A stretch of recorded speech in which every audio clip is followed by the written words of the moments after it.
नमस्कार, आयन भारत में बहुत बहुत स्वागत है आपका। आप देखना शुरू कर चुके हैं राष्ट्रपथ विद अर्चना सिंह।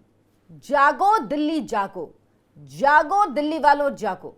मैं लगातार आपसे पिछले कई वीडियो में कह रही हूं कि दिल्ली की आम आदमी सरकार राजस्व घाटे में जा रही है। दिल्ली पिछले 31 सालों में ऐसा पहली बार हो रहा है कि राजस्व के घाटे में जा रहा है, और अब तो ये बात दिल्ली हाईकोर्ट ने भी कह दी है और लताड़ लगाई है आम आदमी पार्टी सरकार को। लेकिन इससे भी एक बड़ी खबर आज आपको बताने जा रही हूं।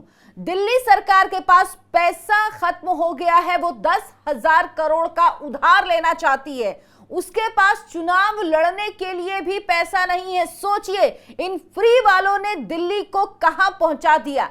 6 वादे किए हैं अरविंद केजरीवाल ने इस विधानसभा चुनाव में कि क्या क्या चीजें वो लोगों को फ्री देंगे। लेकिन ये फ्री आप लोगों को कितना भारी पड़ रहा है, ये आप सोचिए। क्या क्या फ्री के वादे किए हैं। मुफ्त बिजली देंगे, मुफ्त पानी, शिक्षा, स्वास्थ्य सेवा, महिलाओं के लिए बस टिकट, तीर्थ यात्रा बुजुर्गों के लिए, और साथ में एक और वादा किया है नया कि महिलाओं को 1,000 रुपए देंगे। फ्री कितना देते हैं ये तो पता नहीं, लेकिन इस फ्री के आड़ में जो घपले, जो घोटाले होते हैं, उसका भुगतान दिल्ली वाले भुगत रहे हैं।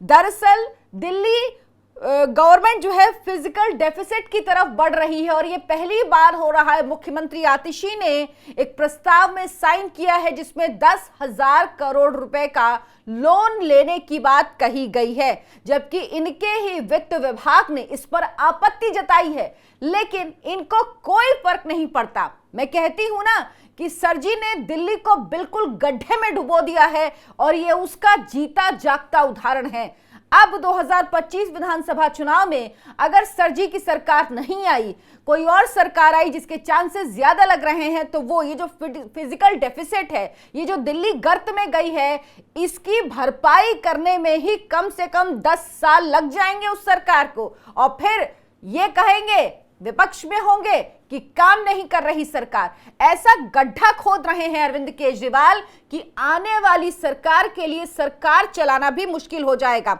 आलम क्या है, सरकार के पास अपने अधिकारियों और कर्मचारियों को देने के लिए सिर्फ और सिर्फ 2 महीने जितना ही राजस्व बचा हुआ है। सिर्फ इतना है कि 2 महीने की सैलरी वो अपने अधिकारियों को दे सकते हैं। 2024-25 वित्तीय वर्ष के लिए जो संशोधित अनुमान है, उसके अनुसार ये आंकड़े आपको बता रही हूं। 3,000 करोड़ रुपए की अतिरिक्त आवश्यकता है राजस्व व्यय के लिए। ये बात खुद दिल्ली सरकार ने मानी है। लेकिन ये क्या बात कर रहे हैं, ये कह रहे हैं कि हम आपको सब कुछ फ्री में दे देंगे। दरअसल हुआ क्या है, दिल्ली की मुख्यमंत्री आतिशी ने दिल्ली में आचार संहिता लागू होने से पहले कर्ज मांगा है। 10 करोड़ रुपए उधार की मांग की है। किससे? NSSF, जो नेशनल स्मॉल सेविंग फंड है, उससे 10,000 करोड़ रुपए उधार लेने की मांग की है। वित्त मंत्रालय को, केंद्रीय वित्त मंत्रालय जो है, इसका प्रस्ताव भेजा है, जबकि जो दिल्ली का वित्त विभाग है उसने इस पर आपत्ति जताई है, मना किया है कि यह नहीं किया जाना चाहिए। कुछ ही राज्य ऐसे हैं जो इस तरह से ये कर्ज लेते हैं। 3 राज्य हैं सिर्फ दिल्ली के अलावा, अरुणाचल प्रदेश, केरल और मध्य प्रदेश, जो NSSF से कर्ज लेते हैं। NSSF में जो कर्ज मिलता है वो बाजार की तुलना में ज्यादा महंगा होता है। अधिक महंगा होने की वजह से इसे चुकाना में मुश्किल होता है। लेकिन दिल्ली सरकार, आपको याद होगा, ये हमेशा क्या कहते हैं, हमारे पास फंड की कमी नहीं है, हमारे पास पैसे की कमी नहीं। आपको अरविंद केजरीवाल का वो बयान याद है, जब ये पहले कहते थे कि भाई आप ईमानदारी से सरकार चलाइए, पैसे की कमी नहीं, हम सब कुछ फ्री कर सकते हैं। फ्री के मॉडल की ये स्थिति है कि दिल्ली 31 साल में पहली बार राजस्व घाटे की ओर है, फिजिकल डेफिसिट की तरफ है, और सरकार के पास सिर्फ और सिर्फ 2 महीने के वेतन जितना पैसा बचा है। ये पैसा आखिर गया कहां? ये पैसा इनके घोटालों में गया।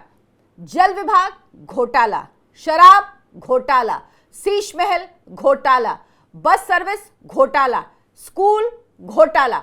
घोटालों की सरकार है ये, और इन घोटालों की सरकार की वजह से ही इस वक्त दिल्ली की स्थिति इतनी बुरी हो गई है। जो दिल्ली के प्रधान सचिव हैं, जो चीफ सेक्रेटरी हैं वित्त के, उन्होंने क्या कहा है? उन्होंने कहा है, एक नोट दिया है कि इस वित्तीय वर्ष में एनएसएसएफ से लोन लेने के विकल्प पर विचार नहीं किया जाना चाहिए। उन्होंने इस पर ऑब्जेक्शन जताया है।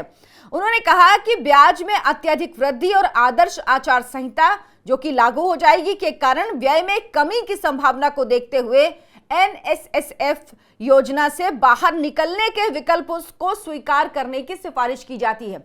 यानी वो कह रहे हैं कि जो एनएसएसएफ से आप कर्ज ले रहे हैं उससे बाहर निकलने के विकल्प पर विचार कीजिए, ना कि और कर्ज लेने के विकल्प पर। सोचिए, दिल्ली सरकार के पास चुनाव लड़ने के लिए पैसा नहीं है। आप क्या सोचते हैं? कमेंट करके बताएं, दिल्ली सरकार के वादों का आखिर क्या होगा? दिल्ली सरकार कितना झूठ लोगों से बोलती है। जब भी कभी विकास की बात हुई इन्होंने मना कर दिया, इनके पास फंड नहीं है। जब रैपिड रेल के लिए इनको अपना हिस्सा देना था, रैपिड रेल जो बननी है, जो एनसीआर के इलाके हैं उनसे, उसके लिए जब इनको अपना कंट्रीब्यूशन देना था इन्होंने मना कर दिया, इनके पास पैसा नहीं है। मामला कोर्ट में गया। कोर्ट ने कहा कि आपके पास एडवर्टीजमेंट देने के लिए पैसा है, आपके पास प्रचार के लिए पैसा है, करोड़ों रुपए आप देते हैं प्रचार के लिए, लेकिन आपके पास दिल्ली की विकास योजनाओं के लिए पैसा नहीं है। कोर्ट ने इनको फटकार लगाई थी, बोला था आप पैसा दीजिए नहीं तो हम आपके ऐड रोक देंगे, हमें मजबूर मत करिए कि आप जो ऐड देते हैं, जो विज्ञापन देते हैं, हमें उस पर रोक लगानी पड़े। सोचिए, ये कोर्ट को कहना पड़ा था, तब इन्होंने फंड दिया। उसके पहले ही कोर्ट में गया, इन्होंने कहते हमारे पास पैसा ही नहीं, हम नहीं दे सकते। सोचिए, विकास के लिए इनके पास पैसा नहीं है। लोगों से 6 वादे अरविंद केजरीवाल कर चुके हैं फ्री के, कहां से लाएंगे वो? क्या स्थिति होगी? उसके बाद क्या होगा? यमुना गंदी रहेगी, यमुना की सफाई नहीं होगी। क्यों? क्योंकि उनके पास पैसा नहीं होगा। दिल्ली वाले हर साल सांसों के लिए जूझते रहेंगे, जहर इनहेल करते रहेंगे, जहरीली दिल्ली में जीने के लिए मजबूर रहेंगे क्योंकि इनके पास पैसा नहीं है। तो ये क्या कोई दूरगामी नीति बनाकर दिल्ली की हवा को स्वच्छ करने का कोई कार्यक्रम बनाएंगे? ये क्या दिल्ली में स्वास्थ्य व्यवस्था बेहतर करेंगे? स्वास्थ्य व्यवस्था की क्या हालत है ये मैं आपको बता चुकी हूं। दिल्ली के अस्पतालों में यह हाल कि मशीनें काम नहीं करती हैं, मशीनें काम नहीं करती इनके अस्पताल में, और ये कहते हैं कि हम स्वास्थ्य व्यवस्था फ्री कर रहे हैं, लोगों को मुफ्त स्वास्थ्य सेवाएं दे रहे हैं। हालत ये कि आपकी मशीनें काम नहीं करती। भाई, जब मशीनें काम नहीं करेंगी, जब सुविधाएं ही नहीं, तो आपके फ्री का लेके लोग क्या करेंगे? ये स्थिति है इनकी। दिल्ली को गर्त में पहुंचा दिया है अरविंद केजरीवाल ने, और अगर 2025 में दिल्ली की जनता नहीं जागी तो जान लीजिए दिल्ली ऐसे गर्त में जाएगी जहां से निकलने में दिल्ली को दशकों लग जाएंगे। दिल्ली देश की राजधानी है, कितनी छोटी सी व्यवस्था, मतलब आप समझ लीजिए दिल्ली के सीएम की हैसियत सिर्फ एक शहर के मेयर के बराबर होती है, एक शहर के बराबर राज्य है, इतनी ही हैसियत होती है। यहां पर ज्यादातर जो चीजें हैं, चाहे जमीन का मामला हो, पुलिस का हो, ये सब कुछ केंद्र सरकार के अधीन होता है, इसीलिए इनकी बहुत सारी चीजें छिप जाती हैं। कानून व्यवस्था की ये बात करते हैं, लेकिन दिल्ली की स्वास्थ्य व्यवस्था चरमरा चुकी है। पता है आपको क्यों टिकी हुई है? क्योंकि दिल्ली में हॉस्पिटल ऐसे भी हैं जिन्हें केंद्र सरकार चलाती है, जो केंद्र सरकार के अधीन है, इसीलिए बहुत सारी चीजें छुप जाती हैं, बहुत सारी चीजें सामने नहीं आती, ढक जाती हैं आड़ में, क्योंकि कई बार लोग समझ नहीं पाते कि क्या चीज जो है जो केंद्र के अंतर्गत है, क्या है जो राज्य के अंतर्गत है। जैसे मेट्रो है, ये भी केंद्र के अंतर्गत है। बहुत सारी चीजें समझ में नहीं आती लोगों को, इसीलिए इनकी दुकान चल रही है। फ्री के वादे, सोचिए 10,000 करोड़ की भीख मांगने वाली सरकार फ्री के वादे करने से झिझक नहीं रही। कह रही है 6 फ्री के वादे कर रही है, साथ में महिलाओं को 1,000 रुपए देने का वादा अलग। और क्यों कह रहे हैं कि अभी नहीं? जब लोग जाते हैं इनके पास कि भाई बिजली का बिल ज्यादा आ रहा है, माफ कर दीजिए, पानी का बिल आ रहा है, क्या कहते हैं? जब या 1,000 रुपए महिलाओं को देने की बात हुई, क्या कहते हैं?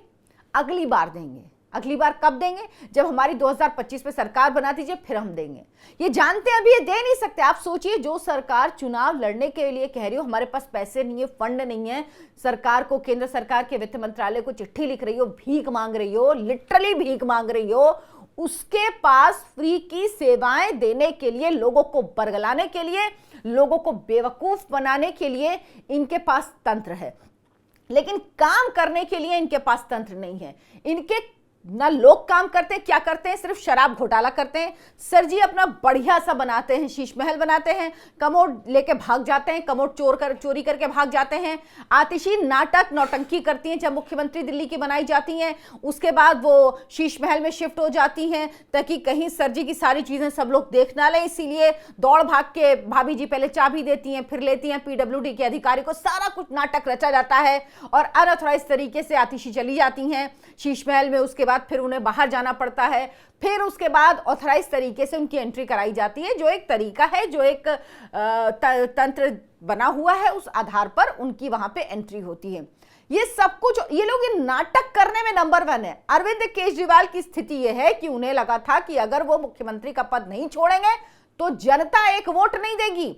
मुख्यमंत्री का पद छोड़ा, शीश महल छोड़ा, सिर्फ ये सोच के कि लोगों के मन में शायद सिंपैथी उत्पन्न हो और हमें वोट मिल जाए। और मैंने एक खबर की चर्चा और की थी कि इन्होंने 11 टिकट, इतनी जल्दी टिकट कौन सी पार्टी बांटती है, इन्होंने बांटे इतनी जल्दी। 11 में ज्यादातर बाहरी लोगों को टिकट दिया। बाहरी मतलब जो बीजेपी या कांग्रेस से जिन्होंने अभी आम आदमी पार्टी ज्वाइन की है। क्यों दिया? पैसा, घी के डिब्बे मिल रहे हैं ना। स्वाति मालीवाल ने कहा था घी के डिब्बे आ रहे हैं, क्योंकि स्थिति इतनी खराब है प्रदेश की। और इतनी खराब हालत क्यों हुई है? अब समझिए, घोटालों की वजह से। जहां पर इतने घोटाले होंगे ना, वहां स्थिति यही होगी। ये सरकार सिर्फ और सिर्फ घोटालों की सरकार है। ये सरकार सिर्फ भ्रष्टाचार के एक तंत्र की सरकार है, जहां पर मुख्यमंत्री, उप मुख्यमंत्री, स्वास्थ्य मंत्री, मतलब सब, आप जिसका नाम लीजिए, राज्यसभा सांसद, सब घोटाले में शामिल हैं। खुद अरविंद केजरीवाल जेल से लौट के आए जमानत पर। हालत इतनी खराब है। दिल्ली के पास पैसा नहीं है। दिल्ली वालों सुन लो, जो फ्री के चक्कर में पड़े हुए हैं आप लोग, समझिए, सुनिए, इनके पास कुछ नहीं है, कुछ नहीं दे पाएंगे आपको। हाथ आपके खाली रह जाएंगे, फिर आएंगे, फिर झूठ बोलेंगे, पता है क्या कहेंगे? हमको तो एलजी फ्री की योजनाएं बंद करने के लिए कह रहे हैं। हम तो फ्री देना चाहते हैं लेकिन एलजी नहीं देने दे रहे हैं। देखिएगा, यही ये कहेंगे और यही आप सुनिएगा। अगर आप दिल्ली को वाकई बचाना चाहते हैं, आपको लगता है दिल्ली देश की राजधानी है, वो इस तरह से फिजिकल डेफिसिट में नहीं जानी चाहिए।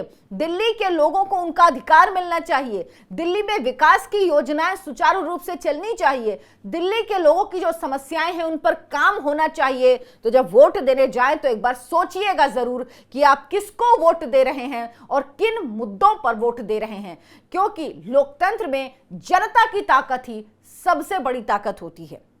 आपको ये वीडियो कैसा लगा हमें कमेंट करके जरूर बताएं। वीडियो को लाइक करें, शेयर करें, ज्यादा से ज्यादा लोगों तक पहुंचाएं और हमारे चैनल आयोन भारत को सब्सक्राइब कर लें। धन्यवाद, नमस्कार।